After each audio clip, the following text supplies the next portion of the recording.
आप एक ऐसे व्यक्ति हैं जो बहुत से लोगों के लिए मानसिक रूप से मजबूत बनने और उन चीजों को करने का तरीका खोजने के विचार का प्रतीक हैं जिन्हें अधिकांश लोग असंभव मानते हैं।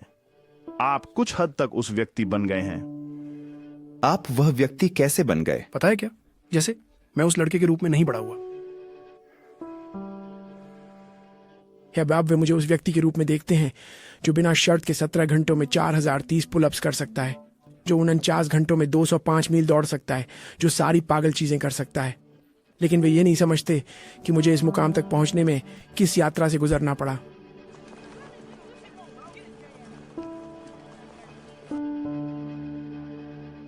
बचपन में मेरे पापा ने मुझे बहुत पीटा। मेरे पापा के पास स्केटिंग रिंग थे, उनके पास बार थे, वो कनाडा से बफेलो न्यूयॉर्क तक वेश्याओं को ले जाते थे। मेरे पिताजी बड़े दर्जे के दलाल और बड़े दर्जे के ठग थे। किसी व्यक्ति के बारे में कुछ भी बुरा कहो, वह उसी प्रकार के आदमी थे। मेरे ऊपर बहुत मारपीट की, मेरी माँ के साथ भी बहुत मारपीट की। एक बार की घटना है जब मेरी माँ को सीढ़ियों के ऊपर से धक्का दिया और उन्होंने उसे उसके बाल पकड़कर सीढ़ियों से नीचे घसीटा। मेरे मन में मैं हमेशा डरता था, मेरी पूरी जिंदगी में डरता रहा। लेकिन मेरे अंदर एक आवाज़ थी, एक अंतरात्मा थी जो मुझे हमेशा चुनौती देती थी कि अरे तुम्हें उठकर कुछ करना होगा। मैं कुछ भी नहीं करना चाहता था और मुझे बड़ी सीखने में अक्षमता है क्योंकि मेरे पिता हमें स्कूल जाने में विश्वास नहीं करते थे। तो जब मैं स्कूल गया, मेरी सीखने की अक्षमता, मुझे सामाजिक चिंता थी। मैं इस प्रताड़ित घर में रहने के कारण एक दिक्कतों से भरा बच्चा था। तो मेरे पिता के साथ बच्चे के रूप में जो असुरक्षाएं थीं वो बस और बदतर होती गईं और वह चीज़ें मुझे डराती रहीं। और जिस आवाज़ का मैं बात करता था वो और ज़ोर से बोलती गई, लेकिन मैं उसके लिए कुछ नहीं कर रहा था।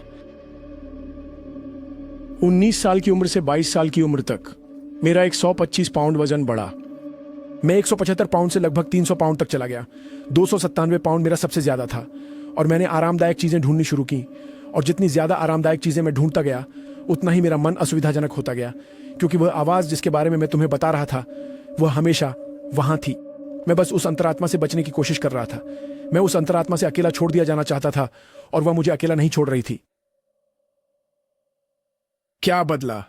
मैंने ये डिस्कवरी चैनल शो देखा, क्लास 224। क्लास 224। आपका इलाज धरती पर सबसे निचले स्तर के रूप में होता है और वास्तव में आपको अपने भीतर ये खोजना होगा कि मैं जानता हूँ कि मैं इसे कर सकता हूँ, मुझे पता है कि मैं इसे पूरा कर सकता हूँ, बस मुझे पता है कि मैं वह सब कुछ कर सकता हूँ जो वे मुझ पर फेंकते हैं। यहाँ पर ये चरित्र का निर्माण करता है क्योंकि आपको पता चलता है कि क्या आपके अंदर उड़ने की क्षमता है। मैंने ये शो देखा और ये मुझे इस बात पर गहराई से सोचने पर मजबूर कर दिया कि मैं कितना बेकार हूँ और मैं वही हूँ जो लोग कहते थे कि मैं बनने वाला हूँ। मैं इन लोगों को हेल वीक से गुजरते हुए देख रहा था। नरक सप्ताह, BUDS का सबसे भयावह सप्ताह। यह एक की शारीरिक और मानसिक प्रेरणा की परम परीक्षा है।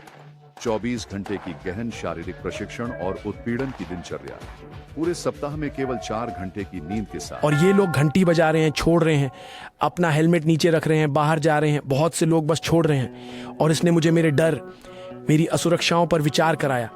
और मैंने देखा असली मर्द, जिन्हें मैं असली मर्द समझता था, जो रुके हुए थे, जो विपरीत परिस्थितियों को पार कर रहे थे, जो इन सभी अलग अलग चीजों को पार कर रहे थे, जिनके लिए मैंने अपने जीवन में इतने सारे लोगों को दोषी ठहराया था।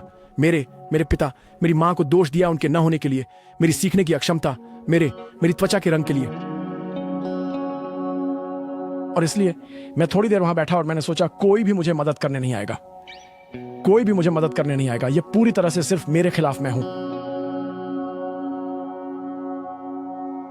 मुझे अपने आप को मजबूत बनाना पड़ा और मैंने कहा पहली चीज जो मुझे करनी है वह है अपने हर डर का सामना करना।